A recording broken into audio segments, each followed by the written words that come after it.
Hey, I'm Janae, and this is Junivie Studio. Today we're doing a little paint and chat, art and nature vlog. It's been a while since my last vlog, and it's wild how much has happened in that time.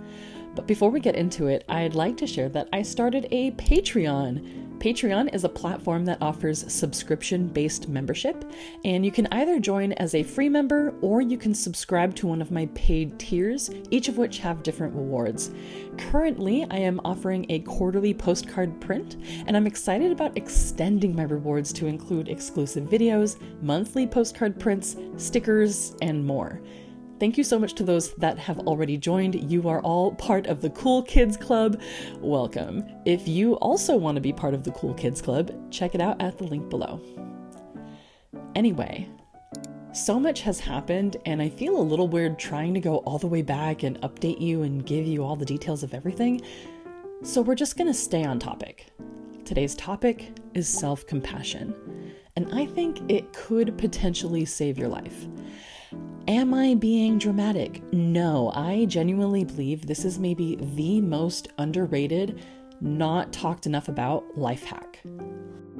Self-compassion makes you more courageous, more resilient, and more centered, while also making you more compassionate towards others.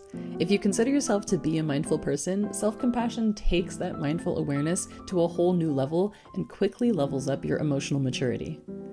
I previously would have considered myself to be a very emotionally aware and mindful person, but learning about self-compassion in this new way really did change a lot for me. This concept was introduced to me during my class I took recently on Cultivating Mental Well Being. It was a psychology class, and it really did change my life. Here's what I learned. Self-compassion is maybe the strongest antidote to shame that we can give ourselves. Being witnessed and feeling belonging within community is also another vital remedy, and I'll get into that later. For now, we are focusing on what we can give ourselves in order to heal. Self-compassion is made up of three main components: mindfulness, common humanity, and loving kindness. Like I said, I would have previously thought myself to be mindful, but when I really started digging into it, I realized that my fear of my own shame actually blocked me from a whole part of myself.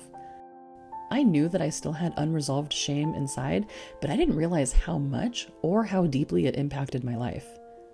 True mindfulness is about being honest with yourself. It is looking at things with a non-judgmental lens, seeing and feeling your experience for what it is, without spiraling into shame about it. It is shining a light into the areas we feel unlovable and allowing them the space to simply be without being overly self-critical. Being mindful, aware, and present with the now moment-to-moment reality is an important first step because it allows you to take a constructive look at your life and your experience, giving you the opportunity to be the master of your reality. Mindfulness is where it starts, and a solid first step is to commit to being honest with yourself and turning towards everything you feel without judgment. Mindfulness says, I see all of you, I am here with you, I am here for you, and I'm not going anywhere.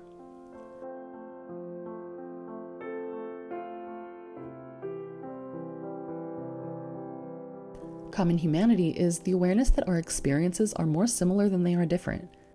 We are an interconnected species. Most people at some point have dealt with something similar to what you're going through. Everyone makes mistakes and everyone experiences pain and hardship. Therefore, you are not alone in your struggle, and it is not shameful to have this struggle. Life entails struggle for everyone without exception. Common humanity reminds us that we are not alone and that we are capable of overcoming whatever life gives us. Humans have been overcoming struggles for a long, long time, and if they all can do it, so can you. Common humanity says you're going to be okay, you're going to make it out of this, and things will get better. Loving kindness is the final piece, and it is all about being nice to yourself. If a friend came to you with the problem you currently have, how would you respond to them? Probably a lot kinder and gentler than you're responding to yourself. Loving kindness is being loving and kind towards yourself the same way you'd be to a loved one that was struggling. Loving kindness can look like using softer words in our inner monologue, deciding that we are here for ourselves, and offering grace when we make mistakes. Nothing good grows in fear, shame, and judgment. Where love, grace, acceptance, and kindness will sprout the most beautiful things. Loving kindness can also be allowing ourselves to live a balanced life, filled with satisfying work and satisfying play, filled with time with loved ones, time in nature, and time to ourselves. Loving kindness says we are worthy of our own unconditional love and affection. When we put these elements together, we get self-compassion. This can help eradicate shame and self-judgment inside of us. The final step of healing shame is to share what we feel with the people that are closest to us. The safest people we have are the ones we should be able to talk about what we're ashamed of. Shame breeds in silence, and sometimes the only way to wipe it clean is to talk about it with people that care about you. This could be friends, chosen family, or your therapist. They can help, sometimes by simply listening and sometimes by helping you piece out what is shame and what is guilt, because there is a difference.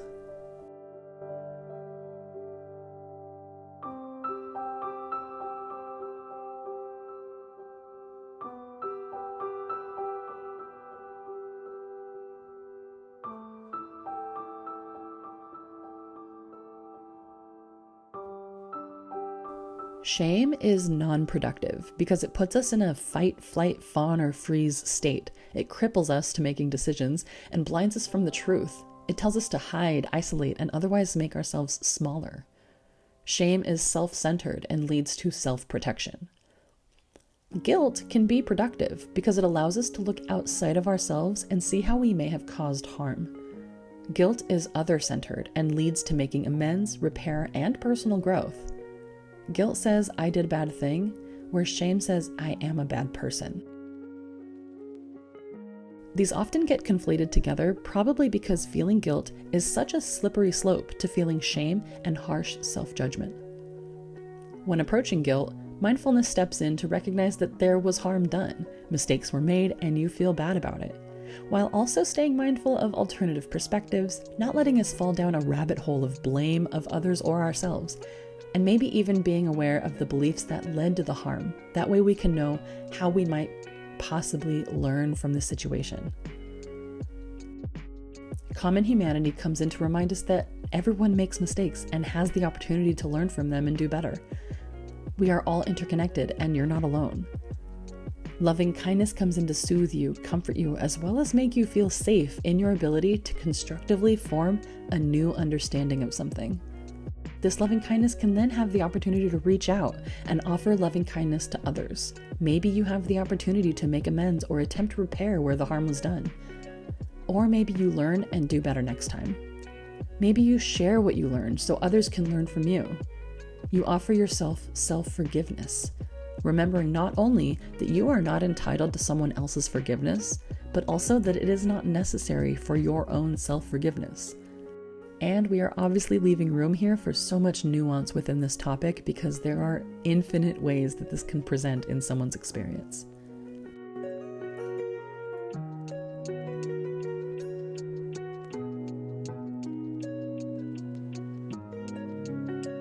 In my experience, self-compassion can often feel like a trap for falling back into old habits and patterns.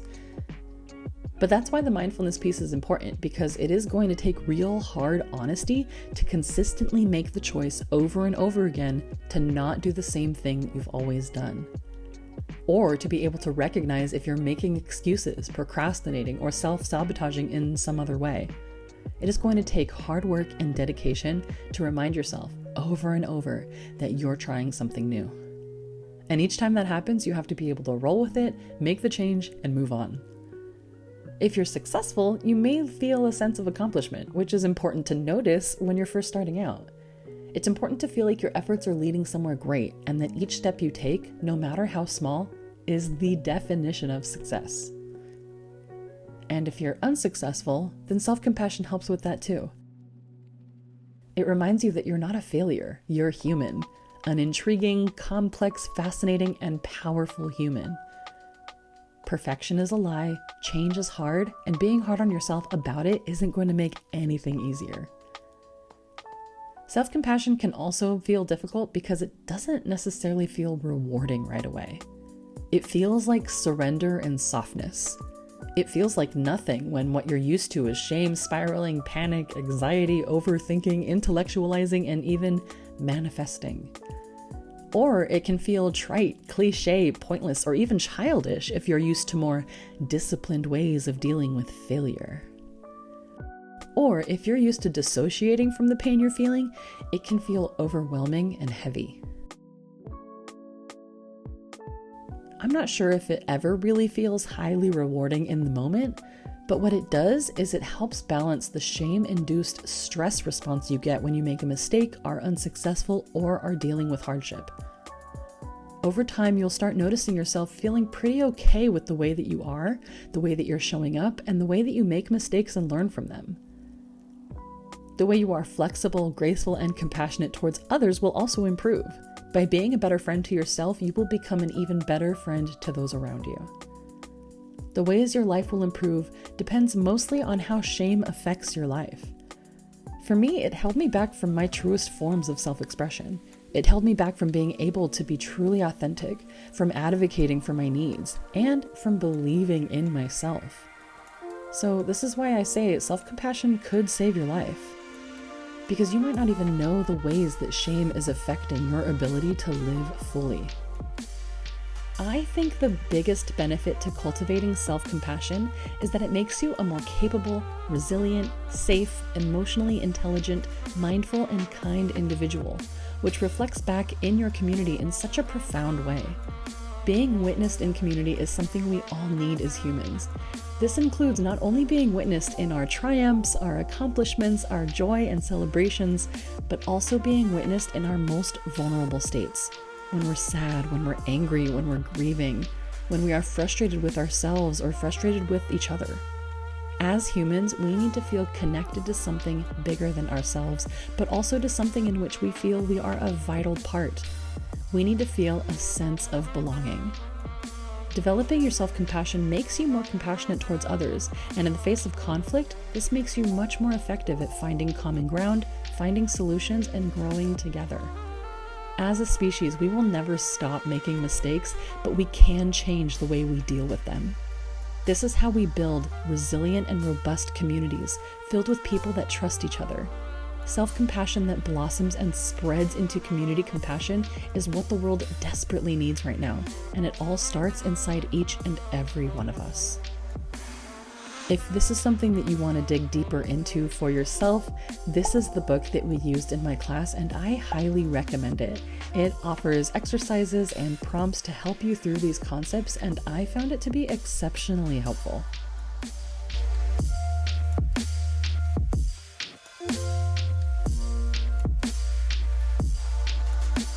I hope this video was insightful. Like the video if you liked it, and tell me about your experience. Do you have your own experiences with self-compassion, or is this a relatively new concept for you?